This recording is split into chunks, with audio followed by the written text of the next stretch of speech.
The crow flies straight, a perfect line, on the devil's bed until you die. Remember that time when you woke up and you thought, I get enough traffic from Google, organic traffic, that's great. My banners send enough traffic, my email marketing is bringing in tons of traffic, my social campaigns, my banners, they all send me tons of traffic. You don't remember that because it never happened. Nobody's ever thought that. Everybody wants more traffic, more customers, more chances to get customers. The sad truth is, most businesses don't have enough traffic. They don't have enough traffic to run an A/B test, to start optimizing and improving their businesses. And that results in two things. One, they don't do it, missed opportunity, or they do it, but then they end the test too early. Ooh, B's doing better than A 3 days in, let's push it live. But then it hasn't finished yet, and 2 weeks later, it flatlines and then B loses, and then your business is going downhill. And it takes you 6 weeks to figure it out because your analytics aren't set up right. It's dangerous. What if you didn't need any traffic? What if you didn't need anyone to see your landing page or your website, and you could still make it better? Without anyone seeing it. So that's what's happening in the future. I'm going to talk about the future, but then bring it back to what we can do right now with an optimization framework that you can use. We're building a machine learning algorithm that will predict conversion. Before you click publish, it will be able to look at your page, look at 1 million of them. Like, low traffic sites will no longer be a problem for those who want to improve their businesses. It will look at 1 million pages. It'll look at 20, 30,000 that are the same as yours, the same industry, the same vertical, the same use case, and it'll say whether your page is good or bad and give you recommendations for how to improve it without anyone ever seeing it. It will look at the traffic, though, also afterwards. It'll do cohort analysis, which is taking a group of people and following them. What happens to them? Let's say you run a test, A versus B versus C. C wins, high-level conversion metric. Wonderful, you push it live. A month later, those people, they don't stick around. It's actually B that gives you the highest lifetime value. That will be corrected automatically. Click and scroll map data will be collected on every single page, and it will be analyzed for conversion opportunities for you. Hello, Oli. I ran the scroll map analysis on your latest blog post. Only 1.6% of users reach CTA. I will slack you with my recommendation. Now, a lot of people are scared of things like automation and robots and shit like that. Doesn't have to be scary. Like this time, imagine waking up and you get a Slack message like this that says, if you move your call to action on your latest blog post up beneath the 4th paragraph where it's semantically related and it's the hotspot of the scroll map, you'll get 118% more people clicking on it. Just type yes, and I'll do it for you. So we don't have to be scared. They're not going to run rampant and do everything. They still need to ask permission from the humans. Now, this is based on a real case study. We did this on our blog. But that kind of thing will happen automatically. And it will forever remove the question, the need to ask this question that everybody asks when they first get into trying to start optimization. What should I test? What priority should I use to run my tests? And it will remove the need for all of these blog posts, many of which I was responsible for. We just won't need them anymore. Okay, some of you filled in a survey I sent out asking you which part of my presentation you'd be most interested in. So I've tweaked it because of that. And a few of you were also really brave and you submitted your websites to me. So I'm going to include a couple that I'll try and be nice. Okay, so that's the future. Now, and it's very, very near, we're working on this, but what we have right now is what I call the conversion equations. It's an optimization framework that we can start doing today. It includes many parts: heuristic analysis, rapid experimentation, I'll show you how to do that today, conversion research, data from Unbounce about landing page performance, video and conversion data from Wistia. They share all of their data with me. It's amazing.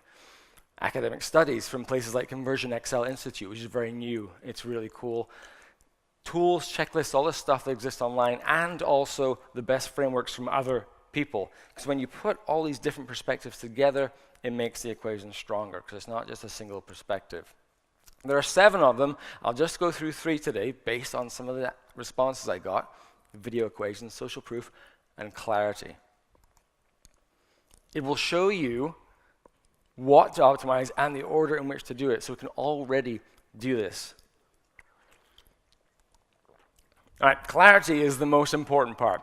If you can't be clear, if you can't communicate, you can't sell, and if you're not clear but your competitor is, you're not going to win. Okay, it's really, really important. Fuck off doesn't mean go away. Fuck off means fuck off. You don't get much clearer than that. This is how we need to communicate. Not necessarily exactly like that, but with that level of clarity. So this is what it looks like. It's pretty complicated, but it gets easier. It's broken down to 7 parts. Distraction, what's going on around your value proposition? Because clarity is all about that. The above-the-fold experience that people see right away that describes what you do and why people should care. Expectation, you've set an expectation with your ads, with your marketing. Is that fall down on your page? Readability, there's a lot that goes into that. Can you read it? Can you understand it? Can you even see what's going on? Visual identification. If I look at the main hero image on your page in isolation, can I tell what you actually do? Is it adding value? Immediacy, can I do all of this in 5 seconds? Specificity, are the details of your offer there?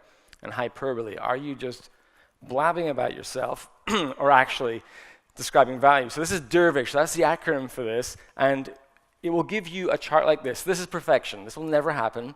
That's when you wake up and you think everything's fine. This is more like what you'll get, and I have an interactive calculator for you to do this, which makes it a lot easier. But you see this, you're like, oh, I have a readability and an immediacy problem. I know where to start optimizing and making my page and my landing pages and my website better. Okay, so this link, it'll be here all the way through, but this has a landing page with all the resources I'm going to talk about, my slides I'll upload at the end, and a link to the interactive calculator. Okay, so we're going to go through some examples. I'm going to use different sites for each part, but you do all of them on the same page, same part of your website. Quick definition. Your website is for organic traffic. That's what that's for. Landing pages are for marketing campaigns, email marketing, your AdWords, retargeting, banners, any of that. They should go to dedicated landing pages for that experience. So that's the simple difference. Okay, distraction. Here's an example page. I got to this from an ad. Okay, so what's going on here?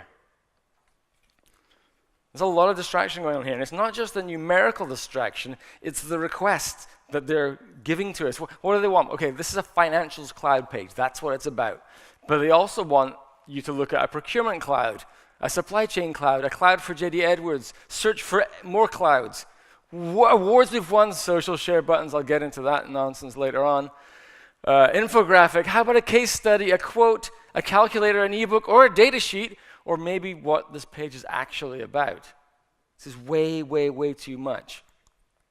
Okay, so the attention ratio here is 29 to 1. 29 things you can do, 1 thing you should be doing. So it gets a terrible score. We have to fix that. Like, just pick one thing, because this is from an ad, it's from a campaign. If it's your website, still tidy it up a little bit, but when it's for a campaign, you need to change it. So you take that, just do that. You'd make it look better than that, but that's how you get from that to that without worrying about traffic. That's how to optimize the distraction portion. Politics. What if you're not allowed to remove links? That's when you have to get into some research. Someone shared this page with me, annoying thing over there, and then social share buttons. Everybody has social share buttons. They're meant for your blog post. Nobody comes to google.com and go, oh, I want to share google.com with someone. Or your homepage is the same thing. It's not going to happen. So investigate. I clicked this Twitter icon. This is what they want me to tweet. So I went to Twitter and I searched for that. It's only ever happened once. Right now you have some evidence. You can take to your boss or client and say, please, this is silly. Can I take it off? More likely to say yes. Okay? Some distraction links are okay. Anchor navigation. If you have a sticky nav at the top that brings you within the page, that's okay. You don't leave. Terms and conditions, privacy policy, legal, that's fine. Nobody clicks them. Multiple CTAs with the same goal or URL, also cool. because you have the same purpose, or content that comes up in a light box. Everything that keeps you on the page is okay. So this is part of the calculator. You have to forgive how ugly it all is. I'll make it better at some point, but it works. There'll be exercises you can go through. You plug the information in, and it will give you a score, and it will produce this chart for you. You'll see things like this. Okay, whose website is this? Over there? Okay, I'll get to you later. Immediacy. Can we do this stuff really quickly? Okay, I'm going to talk about 5-second tests quite a lot today from Usability Hub. It's a great tool for rapid experimentation. I'm not affiliated with them. They're just friends, and it's a cool tool. I saw this page. I thought, introducing Jaspersoft. Okay, well, what do you actually get here? So I ran a 5-second test. If you don't know, you get a screenshot. People see it for 5 seconds. It comes down, and you ask them a question or a series of questions. So I ask, what do you think this page is about? Lots of generic stuff. Only 6% use business intelligence software. They all knew it was software because of this dashboard-looking thing. But what if this was your business? People showed up, and only 6% of people were like, I get it. 94% are like, I don't get it. Right? And the way people work now is they search, they have all these ads just at the top now, hold down the control key and go bum, bum, bum, bum, open them all in tabs. That's how people work now on the internet. Then they go through them. That makes no sense. Close. That makes no sense. Oh yeah, that makes sense. It's that quickly that people will leave if you don't get this part right. Again, terrible score. So I just hunted around on their site, went to the product page, figured out what they actually do. That's what they actually do. Ran it again immediately. That's what they do. 42% of people got it in the first 5 seconds.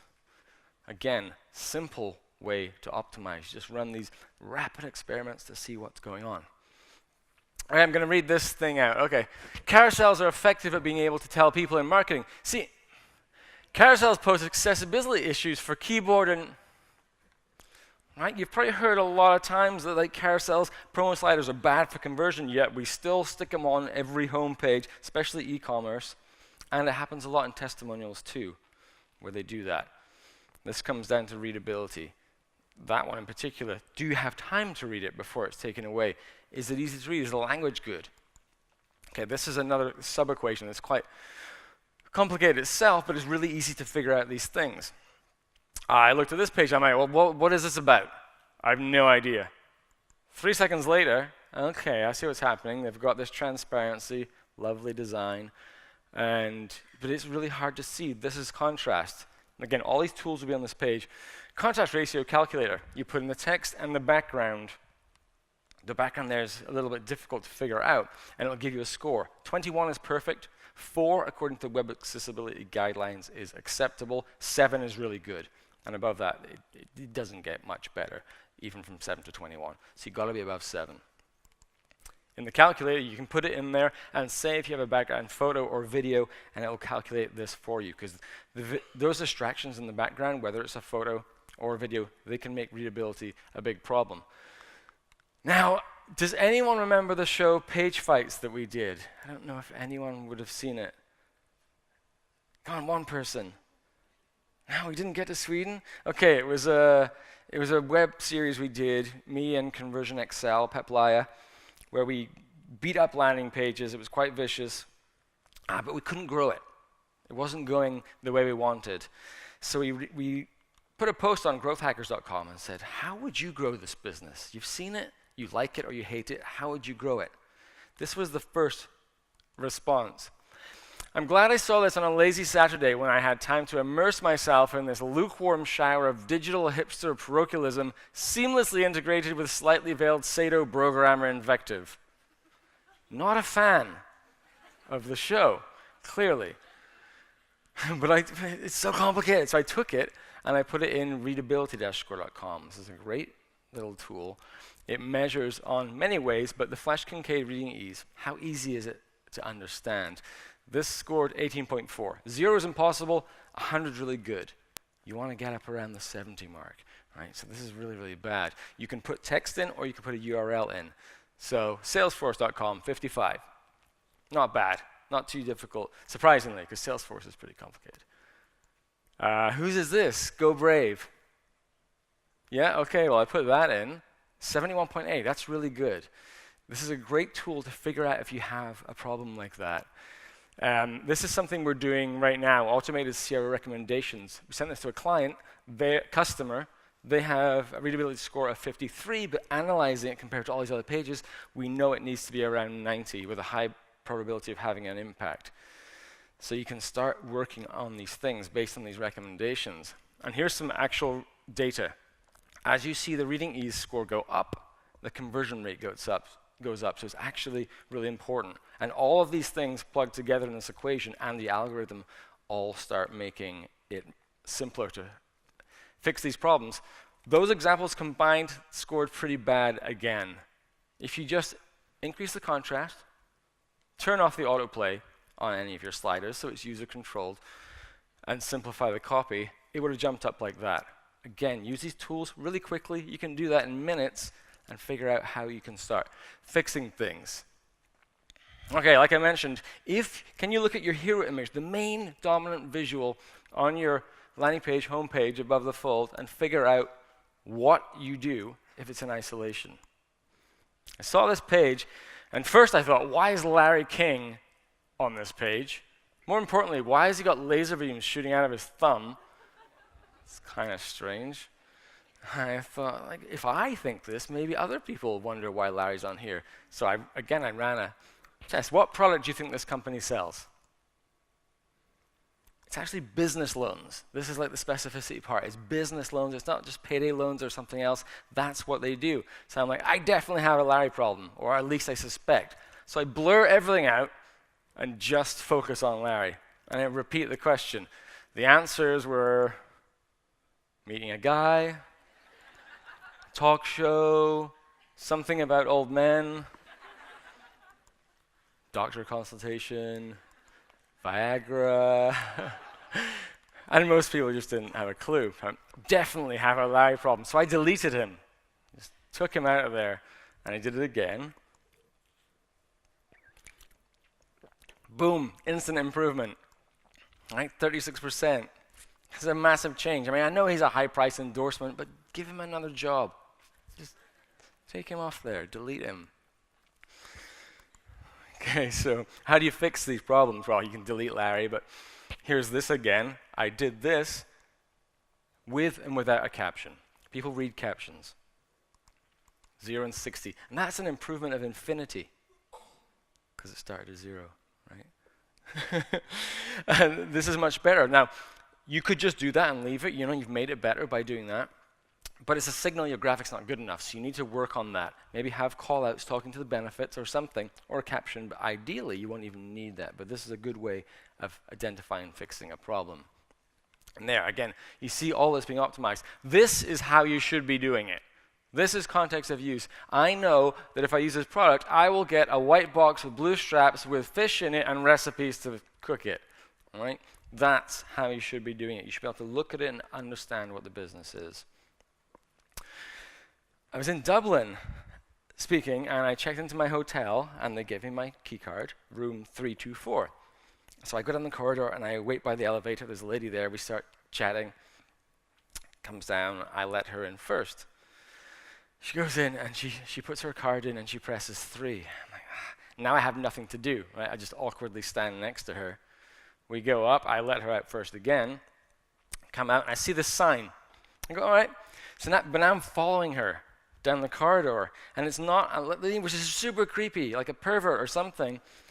And it's not until I see 2 numbers in a row and figure out the pattern that I know I'm going the wrong way. But by this point, I've walked her to her room, and I don't turn around until she goes in. So I'm kind of stressed out at this point. I go back to my room, and I'm like, this is not good. So again, I want to experiment. Is this a legit problem? So I repeated the experiment that happened to me with other people. I'm like, if you were going to room 324, would you go left or right? 33% of people went the wrong way. I'm like, we do have a problem here. So I mocked it up visually so that I could make changes to it. I ran it again, exact same result. I know we now have a design problem. And when you have a design problem, you can use attention-driven design principles to fix it. These are 23 design principles I have that can help you focus people's attention on what you want them to do. Because no one's ever been taught how to design for conversion. Designers are taught typography, grid systems, color theory, white space, and some UX principles, but not how to design for conversion. So that's what these are for. I'm going to use 4 of these to fix the problem, I hope. Contrast. I've made this headline a different color, brighter and stand out, because this is semantically different. This is where I am, this is where I'm going. Right? I came out, oh, I'm on the 3rd floor, that's good, I'll figure the rest out. The numbers are grouped with the appropriate arrow, and they're spaced out a little bit. Only 8% went the wrong way. Then I added some interruption. Now you see this clear separation of both of them. Everyone went the right way fewer perverts in the hotel. That's good for everyone. Right? If you can identify a design problem, you can use these principles to solve it. The ebook for this, all 23, is on that landing page again. Because design matters. It matters a lot. More than people give it credit. We just kind of take it for granted, because it creates joy when you have these things, a door handle that says push and you don't have to pull it. Right? That's good. They get that wrong a lot. And it reduces confusion. Put your hand up if you've ever driven a car. See, you got to ask the right questions to get participation. You've been to a gas station, a petrol station, and you need that little arrow to tell you how you should be parking.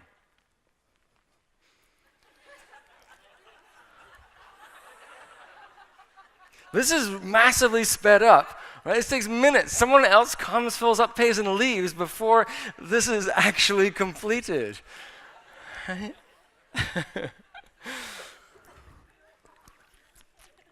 It speeds up repeatable tasks. I found another design problem over here. So this happens every day, all the time, many times, and that's the problem, repeatable problems. So I need to get in. Here's the card reader. Here's my card in here. Okay, sure, I can do that, but it's annoying, right? I'd rather, see, annoying. I'd rather do this, but it looks like I'm humping the wall. I mean, it works, but, I mean, come on, it's just move it from here to here, and I could just walk past it, right? Or put it there.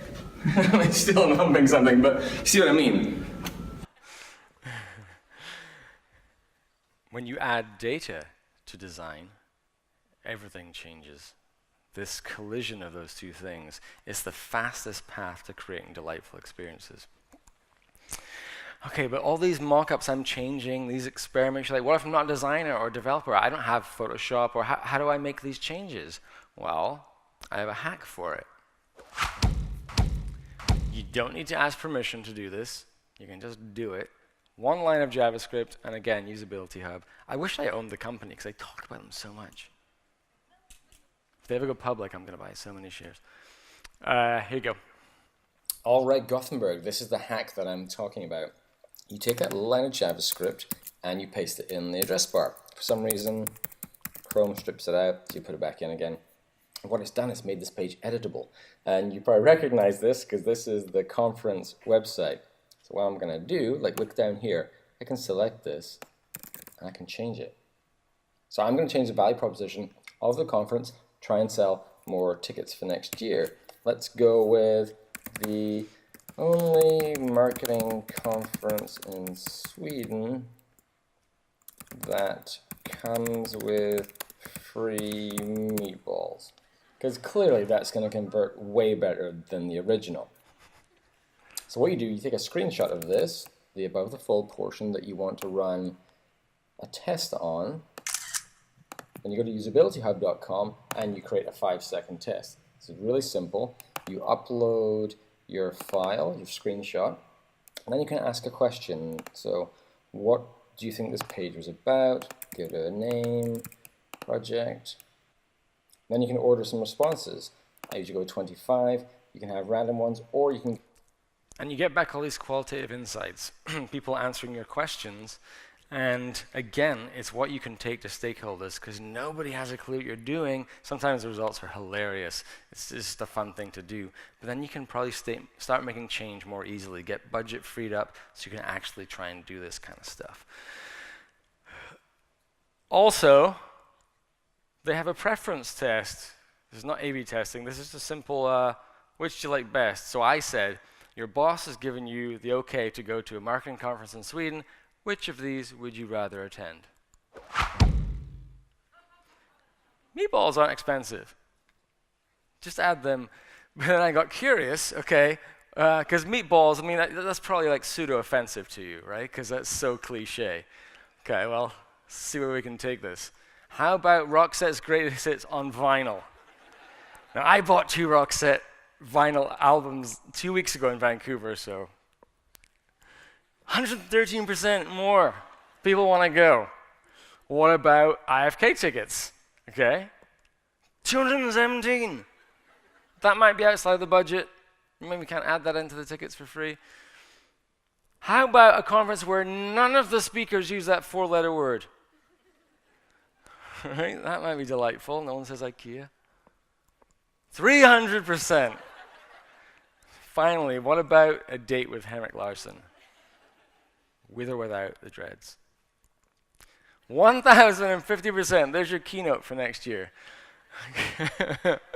Or, and you can contact me about this if you want. You can use a service like Upwork or Elance, and they will build whatever page you want, your homepage or one of your landing pages. They'll build it on inside Unbounce in the landing page builder. Then you can change everything. The text, move stuff around, delete stuff. Easy way of doing that, screenshots, and then run some more of those experiments. Now, I live in Vancouver in Canada, but for 2 years I lived in Montreal.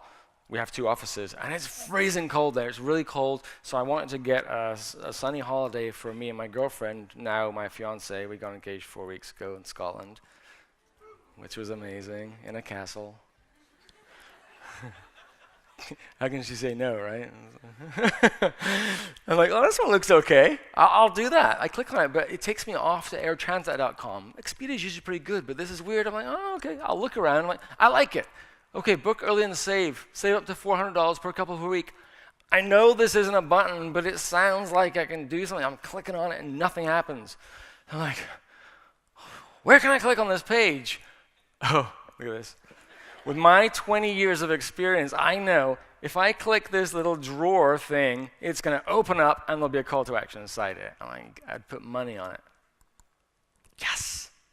Feeling really good about myself. Save up to $400 per couple per week with an arrow. This is definitely a CTA. I click on it, it closes the fucking tray. So I go back in, single parent family. I'm not a single parent, but I just want success. Same thing. I do this for a minute and a half, trying to find that one pixel that will give me some success. No, nothing works. What's clickable? Oh, okay, social share buttons. What can we do with these guys? Well, Google+, because clearly I'm going to go there and share this, because that's dead. I might actually, no, I'll email it to myself to remind myself never to come back to this shitty website. I might actually print it and go to the travel agent. Can you book this for me? Because I can't do it myself online. And then I see that. Like, why is there a QR code on this website? I have a QR code reader on my phone. They don't come by default. I'm just morbidly curious about shitty experiences. So I click it. Sure enough, there it is. I get my phone out, scan it, gives me a URL. I'm like, okay. A little scary, but I'll open this.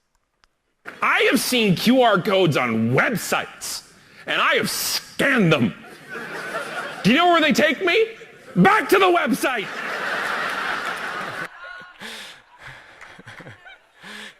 And that's exactly what it did, except now there's a call to action. I can book it on my phone, put it on desktop. I'm not going to spend that much money on my phone. Bullshit. It's total bullshit. There's too much bullshit marketing. First rule of CTAs. First rule of your call to action.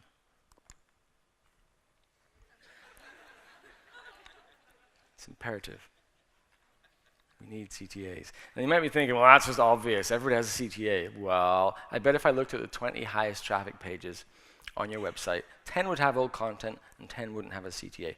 We're bad too. We've owned what is a landing page in Google, #1, for 7 years. Totally own it. But we just sent people to information. And it had links to other parts of the page for SEO and all this distraction. So we just simply removed these internal content links, removed the side nav, and put a CTA at the bottom. Our highest conversion path goes through our templates page. People see that, they're more likely to convert. All right, go and look at the templates page. 171% increase in people going where we wanted them to go. Really easy. Look at your high traffic pages, see if any are missing a CTA. Because every website, every page, every landing page has a conversion opportunity, and every opportunity needs a CTA that is relevant to that semantic purpose. Okay, back to this. You're over here, right? Okay, biggest part of this page, the laptop thing, right? The view of this software with a play button, right? So there's going to be a video here. You click that, it goes to YouTube. Takes me away from the site entirely. I didn't play it there. Now I'm like, oh, okay, well, what's over here? Oh, Kissmetrics, keyword not provided. That's interesting. Maybe I'll become their customer. Or top 10 songs that will make you cry. I might go for that. You know, no, it's not crying. I'm too sad to go back to that. I'm just going to close the browser and go and try and get a cuddle from my fiance. That might happen. Okay, you gotta keep people on the site. Now I hope that's a bug, but put it in a light box so that people don't leave, because video is complicated. This is only this absurd because it includes all of the data that Wistia has given me. And it's fascinating data. It's big. It's a lot of data. It's very trustworthy. All I'm going to touch on, though, I mean, because it's a lot of stuff, how big your video player, where you should put it. I'm going to focus on, well, this is the acronym, PST, scarce talc. Because we all know if you run out of talc, you need to be really quiet about it. Okay? Pro tip. So people said they're interested in call to actions, but I'm going to talk about call to action in a video. At Wistia, if you use it, you should, because it's great, it has analytics and lots of new cool features that are coming out. There are 3 types of CTA. You can have a turnstile, which is an email collection, some portion of the video, but there are 2 other types. There's annotations. You see them on YouTube. It's like a bit of text in the top right corner for them, or there's a full screen CTA that appears at a certain point. Okay, what's the difference between these? Analyze the data. Using things, instructional stuff, like click and click here.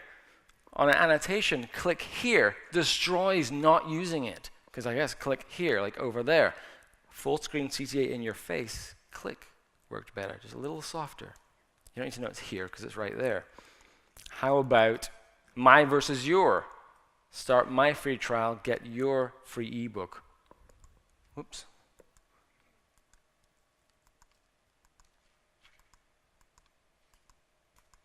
Again, complete opposite. You're up here, my here. My, probably a personal connection because it's bigger and it's right in your face. How about some urgency now? Again, the opposite. Now, over here. But calm down. Don't say now here. And then how about some excitement? Annotations. Yeah, go crazy. Click over here now. Here, don't use them. Every single instance is completely diametrically opposed. Here's like a summary page of all that, plus some from Unbounce on CTAs on forums.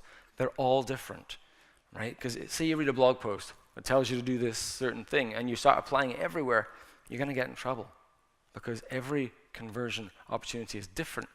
In the future, you'll be inside a tool like Unbounce or any other tool, you're typing your CTA on the button, and it will give you predictive conversion rates if you add these words. How amazing will that be? You know, just add these things in for that type of interaction. That is going to change a lot of things because they're all unique, kind of like people. This is back to the human part, which is people are scared of robots, so you need to have the human part. This is a photography course I was critiquing. It's a great landing page, But when I get down to the testimonials, I'm like, okay, I'm going to read these. Megan has been a lifesaver. No, she hasn't. This is not Baywatch. She's not a Coast Guard. Or it's a photography course. Reaching out to Megan is one of the best things I've ever done. You must have a pretty shitty life if that's the best thing you've ever done. I mean, it's a great landing page and an excellent course, but this is in the realm of hyperbole. Just talking about how great it is rather than what it actually does. You have to be really careful what you put inside quotation marks.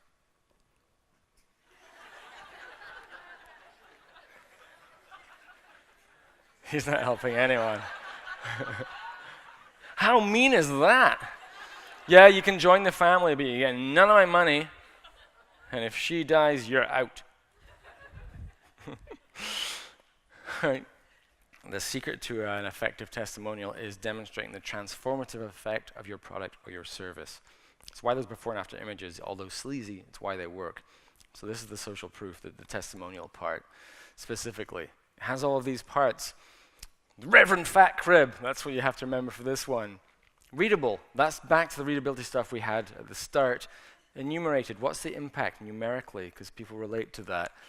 Is it linked and sourced? If it's linked, bring it in a light box again. Is it close to the feature it's talking about? No buzzwords, no stock photos. This is in a magazine. 2 dentists, side by side, on different pages with the exact same stock photography. You're not going to trust any of them, or you just go with the cheaper one, because everything's exactly the same. I was critiquing this page for someone, and I was like, what is this? What is this hero shot? What does that communicate? It's just a guy looking at a keyboard on a desk. This is small business marketing. So I remember the visual identification in isolation. I did a reverse image lookup on TinEye. 231 websites are using this same image, and it communicates nothing. Using stock photography, do this. And you're like, okay, transformational. Do you see the transformation in images, video, or text? Is it contextual? Can I imagine, like the context of use, can I see, oh, that's how it would be used? Do they look like me? Is it my tribe? Like, oh yeah, they look like me. They ride bikes, I ride bikes, I don't, but you know what I mean. Isolation, does it make sense? And is it branded with the people who are talking about you? Okay, so here's, using the equation, here's a typical testimonial you might see on a page. I'll go through it with a better one, but basically this scores terribly because it's kind of anonymous and doesn't add any real value, 18%. This is a testimonial from the unbounce.com homepage. Okay, it's readable, it doesn't move away at any point, and it's got a high readability score. It's enumerable, you see numbers, verifiable. If you watch the video, you can really tell this is a real situation. Proximal is right next to our value proposition. There's no hyperbole. It has a photo and it's not stock. I know the guy. Maybe I'm biased. You could give it half point maybe. Transformational images, no. Video, yes. And text, yes. I've weighted these. Images are the most powerful because you get it immediately. Video, second most, but you don't always watch it. And then text. It's contextual. I can understand what's going on, kind of. They don't mention what their client does, but I get they're improving things. It's relatable to me. It looks like a marketer. You can tell pretty much what's going on in isolation. It's branded with them and us. So it's a really, really high score. And this is easy to achieve. You can interview a customer using this script, which again is on this page, and you'll get every piece of information you need to create an amazing testimonial that helps you convert. I bought a health product online because I'm not very healthy. And they shipped me the wrong thing. So I'm like, okay, you shipped me the wrong thing. They're like, oh, we know what happened. We shipped you someone else's and they got yours. I'm like, okay, send me the right thing. Well, if you send it back to us, we'll check it into the inventory and we will then send you your thing. I'm like, no, you send it right now. You made the mistake. They're like, well, that's not our policy, sir. I don't care. You're losing me here. Eventually they agree. They send it to me. I open the box, sure enough, my thing's in there, but there's a whole bunch of samples of other stuff they're trying to suck up to me. Right? This is one of them. You can read it. They're not really considering me here, are they? I mean, the only part that's relevant are those 3 letters. They're not thinking about me. Cut to this. This is an event we put on, an online event, all about agencies, webinars, live meetups, a whole bunch of cool stuff. This is the website, the landing page rather, and if you leave, you get a pop-up to get recordings of the whole day. A lot of value there. Pop-ups are terrible or evil. Pop-ups suck. God, don't use pop-ups. I call bullshit on that. It's not the pop-ups that are the problem. It's the bad marketers who are using them incorrectly, disrespectfully. What were the results? Well, on average, pop-up like this, exit intent, converts between 2 and 3.5%. We have all the data on this. A good one, 5%. An excellent one, 8%. This one converted at 19. We did one in Germany, and we know that this is unheard of looking at all the data. And this 27% one we did in Germany, the same kind of event. Right, because it's relevant, valuable, well-timed, and it's designed to delight. It's exactly what people need. We have to stop saying things like pop-ups are bad. We have to start saying, you, as a bad marketer, you're not welcome in my friend realm. I'm not going to do business with you. I don't respect you because you're doing it wrong. Think of affiliates. They use the wrong tactics. They misuse psychology because they don't give a shit about the future success. They care about the high level of conversion. Oh, I got you a customer, or I got you a lead. But it's not the ideal customer because they gave a bad experience. We have to do better than that. Technology is not the problem. It's the way people abuse it or misuse it. We can put, and don't be afraid of these algorithms, we can put our value systems in there. Think of, we have 6 core values as a company at Unbounce. You're probably familiar with Moz and their tag fee thing. They could put tag fee into their algorithm, which would mean when a recommendation comes in for a change to a headline, it would have their values built right into it, and it would be more in line with their ideal customer. Okay? We have to start doing things a little bit better. Predictive algorithms for conversion, amazing. Value systems and ethics put into these algorithms. Data that merges with design to get more delightful experiences. This is all really exciting. All of this is happening now, very soon, and it's really exciting. I can't wait to continue telling this story. Thank you very much for listening.